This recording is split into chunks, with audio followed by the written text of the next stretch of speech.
حضرت ابن عباس رضی اللہ عنہ سے روایت ہے کہ رسول اللہ صلی اللہ علیہ وسلم ایک دفعہ مدینہ یا مکے کے ایک باغ میں تشریف لے گئے۔ وہاں آپ صلی اللہ علیہ وسلم نے دو شخصوں کی آواز سنی جنہیں ان کی قبروں میں عذاب کیا جا رہا تھا۔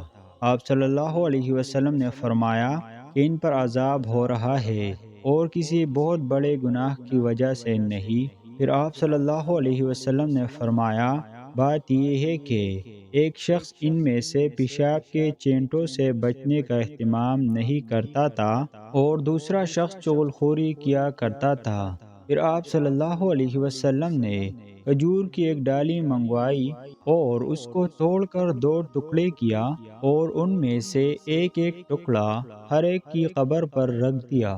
لوگوں نے آپ صلی اللہ علیہ وسلم سے پوچھا کہ یا رسول اللہ، یہ آپ صلی اللہ علیہ وسلم نے کیوں کیا؟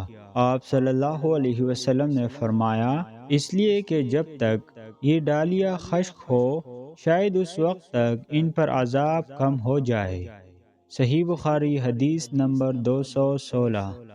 حضرت عبداللہ بن عباس رضی اللہ عنہ سے روایت ہے کہ ایک مرتبہ رسول اللہ صلی اللہ علیہ وسلم دو قبروں پر گزرے تو آپ صلی اللہ علیہ وسلم نے فرمایا کہ ان دونوں قبر والوں کو عذاب دیا جا رہا ہے اور کسی بڑے گناہ پر نہیں۔